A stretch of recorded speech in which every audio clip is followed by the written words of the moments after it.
Hi, I'm Patrick Loudon, and today I'll be reading from Matthew chapters 22 through 24. Once more, Jesus spoke to them in parables, saying, "The kingdom of heaven may be compared to a king who gave a wedding banquet for his son. He sent his slaves to call those who had been invited to the wedding banquet, but they would not come. Again, he sent other slaves, saying, 'Tell those who have been invited, look, I have prepared my dinner. My oxen and my fat calves have been slaughtered, and everything is ready. Come to the wedding banquet.' But they made light of it and went away, one to his farm, another to his business, while the rest seized his slaves, mistreated them, and killed them. The king was enraged. He sent his troops, destroyed those murderers, and burned their city. Then he said to his slaves, 'The wedding is ready, but those invited were not worthy. Go therefore into the main streets and invite everyone you find to the wedding banquet.' Those slaves went out into the streets and gathered all whom they found, both good and bad. So the wedding hall was filled with guests. But when the king came in to see the guests, he noticed a man there who was not wearing a wedding robe, and he said to him, 'Friend, how did you get in here without a wedding robe?' And he was speechless. Then the king said to the attendants, 'Bind him hand and foot, throw him into the outer darkness, where there will be weeping and gnashing of teeth. For many are called, but few are chosen.' Then the Pharisees went and plotted to entrap him in what he said. So they sent their disciples to him along with the Herodians, saying, 'Teacher, we know that you are sincere and teach the way of God in accordance with truth, and show deference to no one, for you do not regard people with partiality. Tell us then what you think. Is it lawful to pay taxes to the emperor or not?' But Jesus, aware of their malice, said, 'Why are you putting me to the test, you hypocrites? Show me the coin used for the tax.' And they brought him a denarius. Then he said to them, 'Whose head is this, and whose title?' They answered, 'The emperor's.' Then he said to them, 'Give therefore to the emperor the things that are the emperor's, and to God the things that are God's.' When they heard this, they were amazed, and they left him and went away. The same day, some Sadducees came to him, saying there is no resurrection. And they asked him a question, saying, 'Teacher, Moses said, if a man dies childless, his brother shall marry the widow and raise up children for his brother. Now there were 7 brothers among us. The first married and died childless, leaving the widow to his brother. The second did the same. So also the third down to the 7th. Last of all, the woman herself died. In the resurrection then, whose wife of the 7 will she be? For all of them had married her.' Jesus answered them, 'You are wrong, because you know neither the Scriptures nor the power of God. For in the resurrection they neither marry nor are given in marriage, but are like angels in heaven. And as for what you read,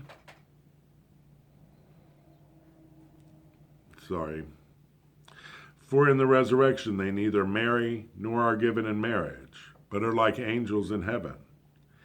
And as for the resurrection of the dead, have you not read what was said to you by God? I am the God of Abraham, the God of Isaac, and the God of Jacob. He is God, not of the dead, but of the living.' And when the crowd heard it, they were astounded at his teaching.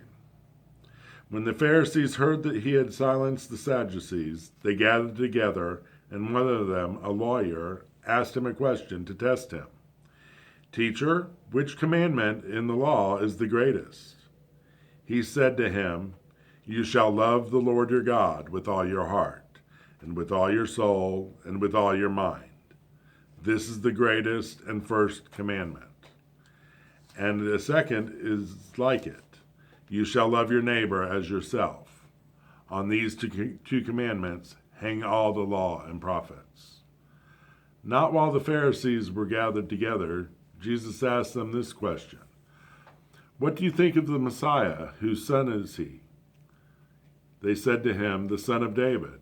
He said to them, How is it then that David, by the Spirit, calls him Lord, saying, the Lord said to my Lord, sit at my right hand until I put your enemies under your feet? If David thus calls him Lord, how can he be his son?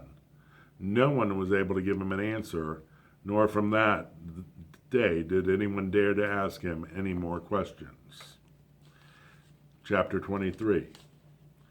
Then Jesus said to the crowds and to his disciples, the scribes and the Pharisees sit on Moses' seat. Therefore do whatever they teach you and follow it, but do not do as they do, for they do not practice what they teach. They tie up heavy burdens, hard to bear, and lay them on the shoulders of others, but they themselves are unwilling to lift a finger to move them. They do all their deeds to be seen by others, for they make their phylacteries broad and their fringes long. They love to have the place of honor at banquets and the best seats in the synagogues, and to be greeted in the synagogues, and to be greeted with respect in the marketplaces, and to have people call them Rabbi. But you are not to be called Rabbi, for you have one teacher, and you are all students. And call no one your Father in heaven, for you have one Father. They love to have the place of honor at banquets and the best seats at the synagogues, and to be greeted with respect in the marketplaces, and to have people call them Rabbi. But you are not to be called Rabbi, for you have one teacher, and you are all students. And call no one on earth your Father, for you have one Father, the one in heaven. Nor are you to be called instructors, for you have one instructor, the Messiah. The greatest among you will be your servant. All who exalt themselves will be humbled, and all who humble themselves will be exalted. But woe to you, scribes and Pharisees, hypocrites, for you lock people out of the kingdom of heaven. For you do not go in yourselves, and when others are going in, you stop them.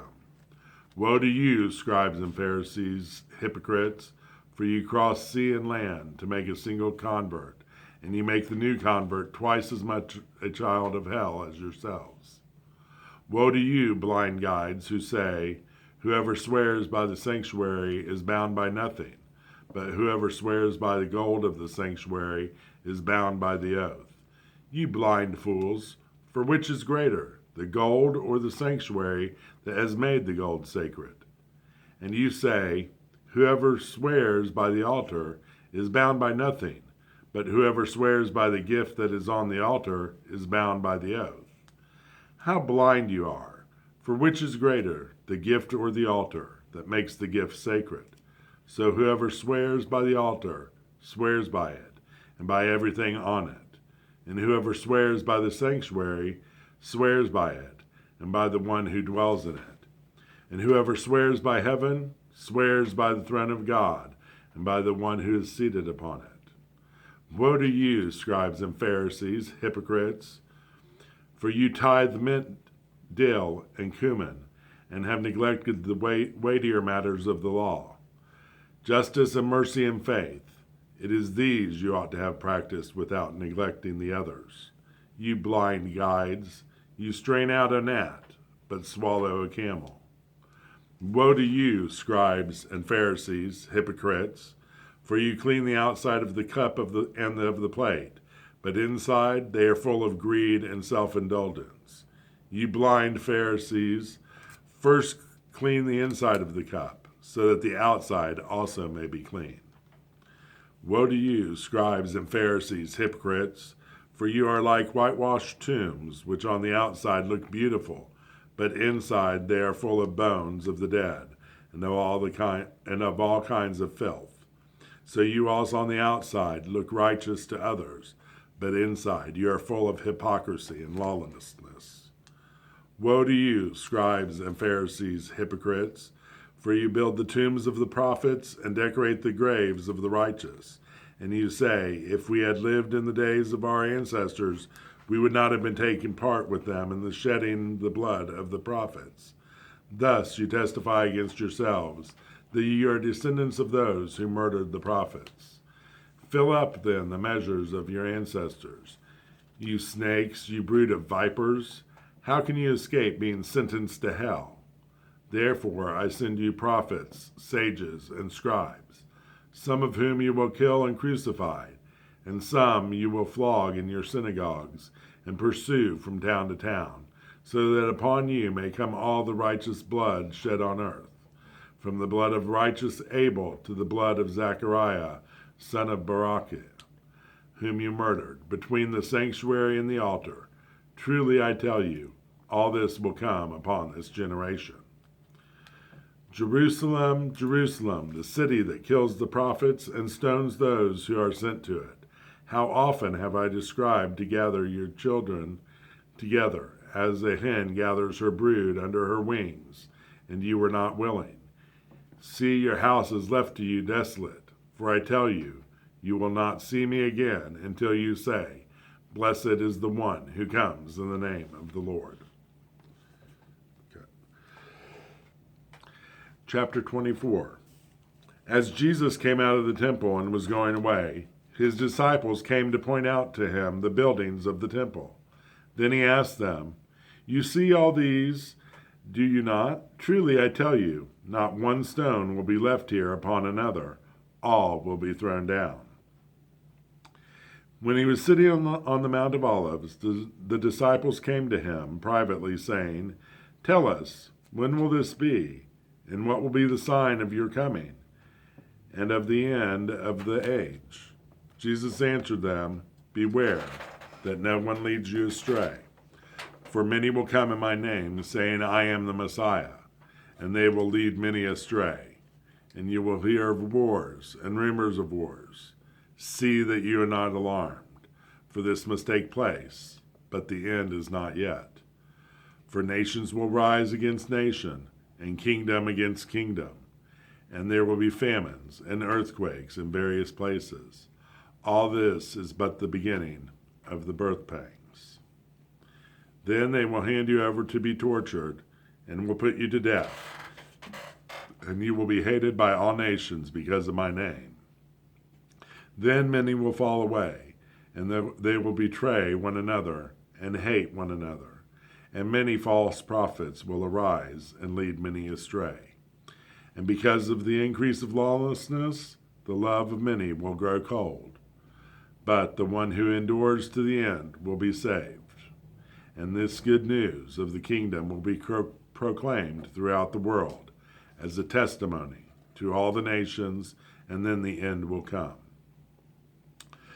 So when you see the desolating sacrilege standing in the holy place, as was spoken by the prophet Daniel, let the reader understand. Then those in Judea must flee to the mountains. The one on the housetop must not go down to take what is in the house. The one in the field must not turn back to get a coat. Woe to those who are pregnant and to those who are nursing infants in those days. Pray that your flight may not be in winter or on a Sabbath, for at that time there will be great suffering, such as he has not seen from the beginning of the world until now. No, and never will be. And if those days had been cut short, no one would be saved. But for the sake of the elect, those days will be cut short. Then, if anyone says to you, Look, here's the Messiah, or there he is, do not believe it. For false messiahs and false prophets will appear and produce great signs and omens, to lead astray, if possible, even the elect.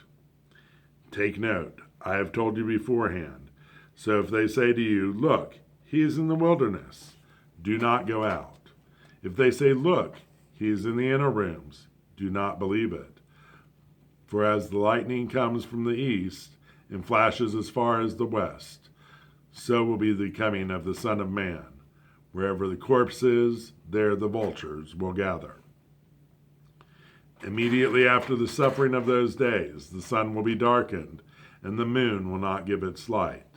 The star will fall from heaven, and the powers of heaven will be shaken. Then the sign of the Son of Man will appear in heaven, and then all the tribes of the earth will mourn, and they will see the Son of Man coming on the clouds of heaven, with power and great glory. And he will send out his angels with a loud trumpet call, and they will gather his elect from the four winds, from one end of heaven to the other. From the fig tree learn its lesson.